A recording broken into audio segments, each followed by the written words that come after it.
Hello guys, welcome back to my channel Animity. मैं जानता हूँ वीडियो काफी लेट हो गई, लेकिन मैं क्या करता, मैं पहले ही बता चुका था मेरे एग्जाम्स चल रहे हैं। एंड अगर मैं एग्जाम्स में फेल हो जाता तो मेरे घर वाले मेरे को एनिमे पे वीडियो बनाना तो छोड़ो, मेरे को एनिमे ही नहीं देखने देते। सो इसीलिए थोड़ी सी वीडियो लेट हो गई। लेकिन हाँ, अब मेरे एग्जाम्स खत्म हो चुके हैं एंड अब वीडियोस आएंगी धड़ाधड़। मतलब पक्का तो नहीं है, लेकिन हाँ, मैं पूरी कोशिश करूंगा कि अब मैं लेट वीडियोस ना अपलोड करूँ। सो गाइज, जैसा कि हम लोगों ने अब तक देखा कि कैसे आस्था, जो कि बिना मैजिक के पैदा हुआ था, उसका सपना होता है विज़र्ड किंग बनने का, जो कि पूरी दुनिया का सबसे स्ट्रॉन्गेस्ट मैजिशियन होता है। सब उसका मजाक उड़ाते हैं और उससे कहते हैं नहीं, तुम कभी भी विज़र्ड किंग नहीं बन सकते क्योंकि तुम्हारे पास मैजिक ही नहीं है। लेकिन आस्था कभी भी गिव अप नहीं करता और बहुत ज्यादा मेहनत और ट्रेनिंग करता है। एंड एक दिन फाइनली उसकी मेहनत रंग लाती है जब उसको मिल जाती है उसकी 5 लीफ ग्रिमवॉर, जो कि एक मैजिकल बुक होती है जिसके अंदर एक डीमन होता है। एंड आस्था के अंदर भी एक मैजिकल पावर आ जाती है जो कि होती है सामने वाले के मैजिक को खत्म कर देना। फिर आस्था और उसका भाई यूनो दोनों एक मैजिक नाइट स्क्वाड ज्वाइन कर लेते हैं, जिसमें आस्था ज्वाइन करता है ब्लैक बुल्स और यूनो ज्वाइन करता है गोल्डन डॉन। फिर हम देखते हैं आस्था, नोएल और लक ब्लैक बुल्स की तरफ से और यूनो, क्लॉस और मिमोसा गोल्डन डॉन की तरफ से एक साथ एक मिशन पे एक डंजन को एक्सप्लोर करने जाते हैं, जहाँ पे कुछ डायमंड किंगडम्स के भी मैजिशियंस आ जाते हैं। लक सबको अकेले हरा देता है, लेकिन आखिरी में लोटस इसको धोखे से पकड़ लेता है एंड इसको जान से मारने वाला होता है। एंड इधर मिमोसा को मार्स बहुत ज्यादा इंजर्ड कर देता है और क्लॉस और यूनो इससे मिलकर साथ में लड़ रहे होते हैं। एंड आस्था और नोएल भी ट्रेजर की तरफ भाग रहे होते हैं। यूनो, कभी तो मेरी बात माना करो यार, मैं तुम्हारा सीनियर हूँ, जाओ यहाँ से मिमोसा को लेके और बैकअप लेके आओ। हम इस ट्रेजर को डायमंड किंगडम के हाथों नहीं लगने दे सकते। नहीं, मैं पहले ही बोल चुका हूँ कि मैं आपको यहाँ पे अकेला छोड़ के नहीं जाऊंगा। हम लोग साथ में मिलकर इससे लड़ेंगे एंड इसको हराएंगे। एंड तभी मार्स इन दोनों पर दोबारा से अटैक कर देता है। इधर हम देखते हैं लोटस ने लक को बुरी तरह से पकड़ लिया होता है और लक को सांस लेने में भी दिक्कत हो रही होती है। तभी हम लक का बचपन देखते हैं। लक भी एक मिडिल क्लास फैमिली में पैदा हुआ था एंड सारे लोग उसको पागल बोलते थे क्योंकि वो हमेशा हंसता रहता था, जिसपे उसकी मम्मी एक दिन उसको बहुत ज्यादा मारती है। आखिर क्यों एक पागल मेरे घर पे पैदा हुआ? तुम हमेशा हंसते क्यों रहते हो? तुम्हारी दिक्कत क्या है?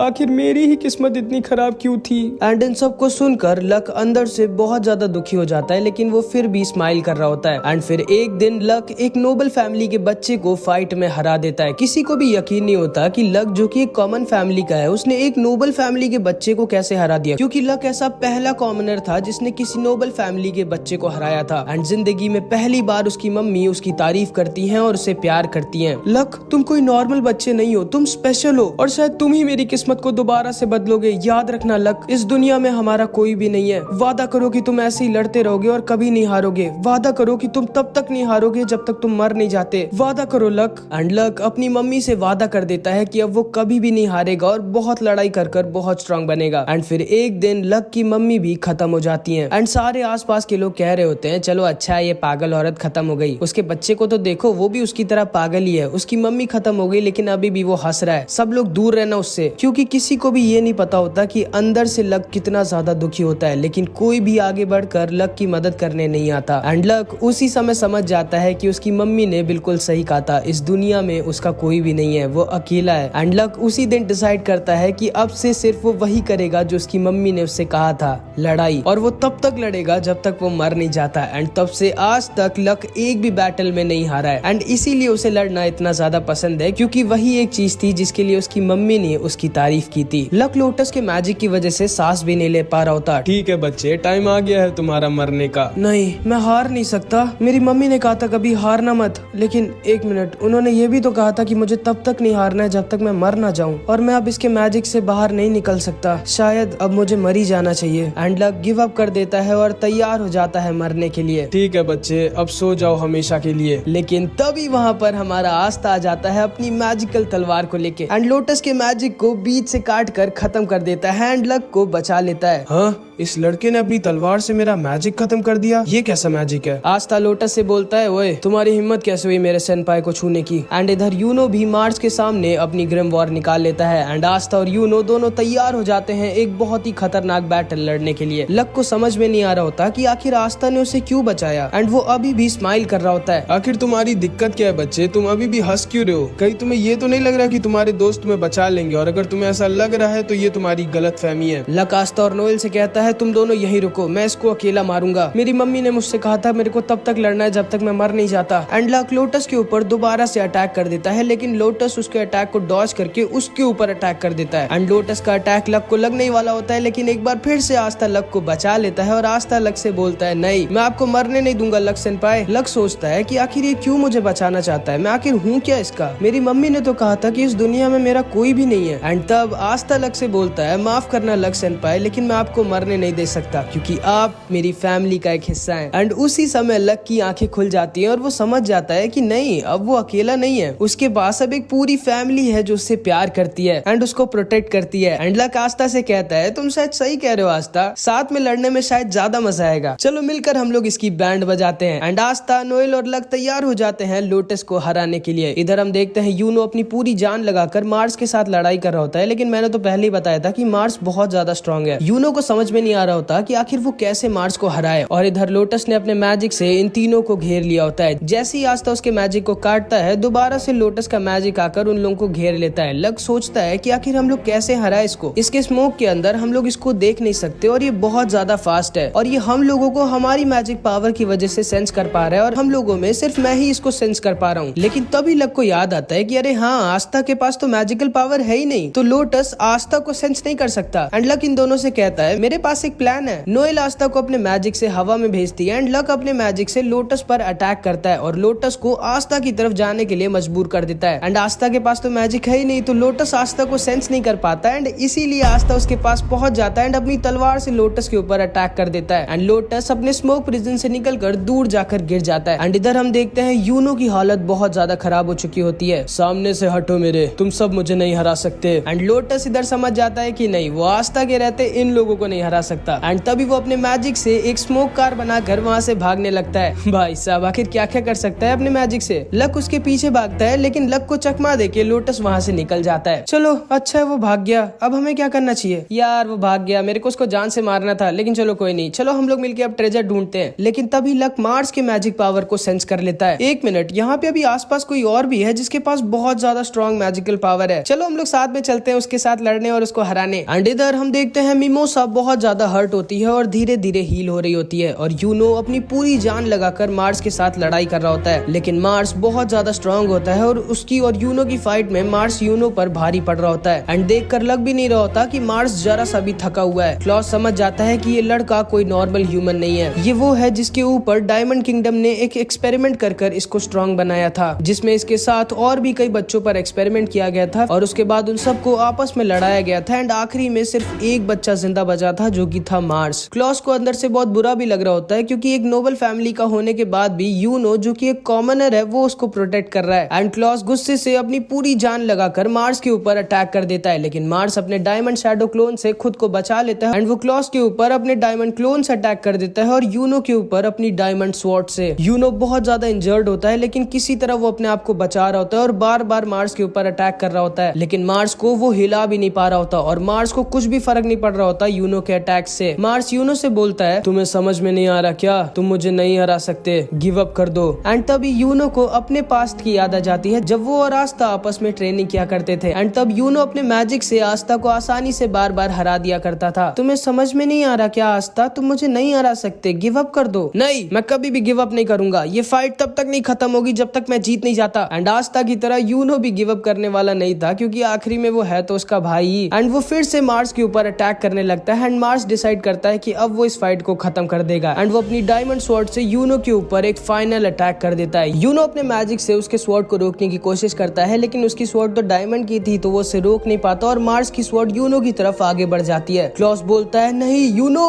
एंड मार्स की स्वॉर्ड यूनो को बस खत्म करने वाली होती है, लेकिन तभी वहाँ पर फिर से हमारा आस्था आ जाता है एंड आस्था अपनी स्वॉर्ड से मार्स की स्वॉर्ड को बीच से काट देता है। क्लॉस देखकर डर जाता है कि आखिर जिस स्वॉर्ड को यूनो तक अपने मैजिक से नहीं काट पाया उसको इस लड़के ने कैसे काट दिया। आस्था मार्स से बोलता है, मेरे भाई से दूर रहना। मार्स भी एकदम शॉक्ड रह जाता है कि आखिर कौन है ये लड़का, क्योंकि जिंदगी में पहली बार किसी ने मार्स की स्वॉर्ड को बीच से काटा था। एंड यूनो भी आस्था को देखता है और सोचता है कि आखिर कितना स्ट्रॉन्ग हो गया है आस्था एंड अब वो बचपन वाला वो वीक आस्था नहीं रह गया है। मिमोसा और क्लॉस भी आस्था को देखकर एकदम दंग रह जाते हैं। अबे ओए गधे, क्या कर रहा है तू, ऐसे बनेगा विज़र्ड किंग, अभी मैं ना आया होता तो गए थे तुम। चुप रहो, मैं बस हराने वाला था उसे। हराने वाले थे कि मरने वाले थे? देख लेना, इसको तो मैं ही हराऊंगा। तो ठीक है चलो फिर आओ देख लेते हैं कि हम दोनों में से पहले इसको कौन हराता है। क्लॉस सोच रहा होता है कि आखिर ये कैसे हो सकता है, एक ब्लैक बुल्स का मेंबर, वो भी जिसके पास मैजिक नहीं है, वो सोच भी कैसे सकता है कि वो मार्स जैसे स्ट्रॉन्ग मैजिशियन को हरा सकता है। आखिर कौन है ये लड़का। एंड तभी मार्स का एक शैडो क्लोन क्लॉस के ऊपर अटैक करने वाला होता है, लेकिन तभी लक उससे आकर बचा लेता है और उसके क्लोन को एक ही बार में हरा देता है। हाँ, ये तो लक है जो आज तक तक एक भी बैटल नहीं हारा। यही है क्या वो तीसरा ब्लैक बुल्स का मेंबर जो आस्था और नोएल को अकेला छोड़कर भाग गया था? नहीं, ये भाग नहीं सकता। मुझे शायद कुछ गलत फहमी हुई थी, लेकिन ये क्या हो रहा है? ये कैसे हो रहा है? ब्लैक बुल्स जैसी बेकार स्क्वाड गोल्डन डॉन की मदद कैसे कर सकती है? एंड इधर नोएल भी मिमोसा से आके कहती है, तुम ठीक तो हो ना? हाँ, मैं भी शायद तुम सही कह रही थी, मैं वीक हूँ। हाँ, तुम वीक हो, लेकिन चिंता मत करो, मेरे रहते अब तुम्हें कोई यहाँ छू भी नहीं सकता। एंड इधर हम देखते हैं आस्था अकेले मार्स से भिड़ जाता है। एंड मार्स होता तो बहुत स्ट्रॉन्ग है, लेकिन आस्था के एंटी मैजिक के सामने वो थोड़ा सा कमजोर पड़ने लगता है। मार्स फिर से अपने ढेर सारे क्लोन्स बना देता है, लेकिन यूनो और लक उसके सारे क्लोन्स को संभाल लेते हैं। मार्स आस्था के ऊपर फिर से अपनी स्वॉर्ड से अटैक करता है, लेकिन आस्था की स्वॉर्ड के सामने उसकी स्वॉर्ड थोड़ी ना टिकेगी। एंड आस्था उसकी स्वॉर्ड को बीच से काट कर हवा में उड़ता है एंड मार्स के ऊपर अपनी स्वॉर्ड से अटैक कर देता है एंड उसको दूर फेंक देता है। एंड जिंदगी में पहली बार मार्स हार रहा होता है एंड मार्स जाकर बगल के पानी के अंदर गिर जाता है। सारे लोग आस्था की पावर को देखकर एकदम शॉक्ड रह जाते हैं, खास कर की क्लॉस। आखिर ये लड़का जो कि एक कॉमनर है वो इतना स्ट्रॉन्ग कैसे है? ये क्या हो रहा है? क्या हुआ क्लॉस? अब तुम्हें पता चला आस्था कोई ऐसा वैसा लड़का नहीं है। आस्था के पास जो स्वॉर्ड है वो एंटी मैजिक स्वॉर्ड है, जिससे वो सामने वाले के मैजिक को खत्म कर सकता है। क्या इतनी रेयर मैजिकल पावर एक कॉमनर के पास? लगता है इस बच्चे की किस्मत बहुत अच्छी होगी। तुम्हें आस्था के बारे में पता नहीं है क्लॉस, इसीलिए तुम्हें लग रहा है कि आस्था अपनी किस्मत की वजह से स्ट्रॉन्ग है। लेकिन तभी मार्स अचानक से आस्था के ऊपर अपना स्ट्रॉन्गेस्ट अटैक यूज कर देता है, जिससे वो आस्था को बहुत ज्यादा इंजर्ड कर देता है। आखिर हो कौन तुम? आस्था बहुत ज्यादा इंजर्ड हो जाता है और उसके पूरे कपड़े फट गए होते हैं। एंड आस्था मार्स से बोलता है, मेरा नाम है आस्था और मैं वो हूँ जो एक दिन बनेगा विज़र्ड किंग। एंड क्लॉस आस्था की बॉडी को देखकर एकदम डर जाता है। एक मिनट, ये बॉडी किस्मत से नहीं बन सकती। इस लड़के ने तो सच में बहुत ज्यादा मेहनत करी है। क्या ये सच में एक दिन विज़र्ड किंग बन जाएगा? एक कॉमनर? मेरे सामने से हट जाओ, तुम कुछ भी नहीं हो, तुम एक छोटे पत्थर हो मेरे सामने। एंड ये कह के मार्स आस्था के ऊपर अटैक कर देता है। आस्था बोलता है, हाँ माना कि मैं एक छोटा सा पत्थर हूँ, लेकिन मैं वो पत्थर हूँ जो एक डायमंड को भी तोड़ सकता है। एंड आस्था भी मार्स के ऊपर अटैक कर देता है। एंड मार्स होता तो बहुत ज्यादा स्ट्रॉन्ग है एंड उसमें बहुत ज्यादा मैजिकल पावर भी होती है, लेकिन वो आस्था के सामने टिक ही नहीं सकता, क्योंकि आस्था तो मैजिक को खत्म कर सकता है, चाहे मैजिक कितना ही स्ट्रॉन्ग क्यों ना हो। एंड आस्था एक अटैक में मार्स की डायमंड बॉडी को तोड़ देता है एंड मार्स दूर जाकर गिर जाता है और वहीं पर बेहोश हो जाता है। एंड आस्था को लगता है कि वो उस फाइट को जीत गया है। उसके बाद क्लॉस अपने मैजिक से मार्स को बंदी बना लेता है। तुम्हें सच में लगता है ना कि तुम्हारा मैजिक इसको पकड़ कर रख पाएगा? और नहीं तो क्या? मेरी मैजिकल पावर पे शक मत करो लड़के, मैं एक नोबल फैमिली का हूँ और इसको देखो, ये इतना ज्यादा इंजर्ड है। तुम्हें लगता है कि ये मेरा मैजिक प्रिजन तोड़ पाएगा? और मेरे पास इसकी ग्रिमवॉर भी है, तो ये नहीं निकल सकता मेरे मैजिक से। ठीक है, समझ गया। आस्था, हाँ जल्दी से उन कपड़ों का कुछ करो। एक मिनट, कपड़े तो मेरे फटे हैं, तुम क्यों शर्मा रही हो? चुप रहो और अपने कपड़े ठीक करवाओ जल्दी। ठीक है, तो गोल्डन डॉन अपने मिशन में सक्सेसफुल हुई और हम ब्लैक बुल से जीत गए, क्योंकि हम पहले ट्रेजर के पास पहुंचे थे। पागल हो गया तुम? मैं ना होता तो अभी तुम लोग ट्रेजर के पास नहीं, भगवान के पास पहुंच जाते। चुप रहो लड़के, तमीज से बात करो मेरे से। मेरा नाम है क्लॉस और मैं गोल्डन डॉन का ये हम जीत गए, ब्लैक बुल्स जीत गई। मेरी बात बीच में मत काटो, ब्लैक बुल्स जीत गई। मैंने कहा मेरी बात बीच में मत काटो, ब्लैक बुल्स जीत गई। गोल्डन डॉन जीती है, ब्लैक बुल्स जीती है, नहीं Golden Dawn Black Bulls. And इसी बात पे इन दोनों की फिर से लड़ाई हो जाती है। तभी लक सबसे बोलता है, ये गेट तो बहुत ही ज्यादा स्ट्रॉन्ग मैजिकल पावर का बना हुआ है, आस्था तुम ही इसको बीच से काट सकते हो। जिसपे क्लॉस बोलता है, जैसे ये लड़का अकेले इतने स्ट्रॉन्ग मैजिकल गेट को तोड़ पाएगा। एंड आस्था एक सेकंड में अपनी स्वॉर्ड से उस मैजिकल गेट को बीच से काट देता है एंड क्लॉस का एकदम मुंह बन जाता है। एंड फिर ये सारे लोग अंदर घुस जाते हैं और अंदर होता है बहुत सारा खजाना। एंड आस्था इतना सारा सोना देखकर पागल हो जाता है। ये सारे लोग भी ट्रेजर को देखने लगते हैं। ये क्या जादू का? ओए लड़के, इस ट्रेजर को मत छुओ। क्यों, ये तुम्हारा है क्या? नहीं, ये क्लोवर किंगडम के लोगों का है। हाँ, तो मैं भी तो क्लोवर किंगडम का ही हूँ। ढक्कन किसको बोला तुमने? एंड तभी यूनो को एक मैजिकल स्क्रॉल दिखती है एंड यूनो जैसे ही उसको अपने हाथ में खोलता है, उस स्क्रॉल में जो भी लिखा था वो गायब हो जाता है और यूनो की ग्रिमवॉर बहुत ज्यादा तेज रोशनी में जलने लगती है। क्लॉस सोच रहा होता है कि आखिर ये दोनों भाई जो कि एक नोबल फैमिली के भी नहीं है, फिर आखिर ये दोनों इतने स्ट्रॉन्ग कैसे हैं? एक के पास 4 लीफ ग्रिमवॉर है और दूसरे के पास इतनी रेयर एंटी मैजिक की पावर है। एंड इसके बाद हम देखते हैं नेरो आस्था को जबरदस्ती एक दीवार के पास लेके जाती है। क्या करूं मैं इस दीवार का? एंड नेरो आस्था को मारने लगती है, क्योंकि आस्था समझ नहीं रहा होता कि नेरो से क्या कहना चाह रही थी। लेकिन तभी अचानक से दोबारा से मार्स की ग्रिमवॉर जलने लगती है। लक जोर से चिल्लाता है, दरवाजे से दूर हटो तुम लोग। लेकिन बहुत ज्यादा लेट हो चुकी थी। मार्स गेट को तोड़कर अंदर आ जाता है और नोएल के ऊपर अटैक कर देता है और नोएल बहुत ज्यादा इंजर्ड हो जाती है। आस्था नोएल की हालत को देखकर पागल हो जाता है और अपनी ग्रिमवॉर से अपनी तलवार निकालकर मार्स की तरफ भागता है। मार्स की ग्रिमवॉर भी दोबारा से उड़कर उसके पास चली जाती है और मार्स अपने डायमंड मैजिक से इन सब को पकड़ लेता है। आखिर कैसे?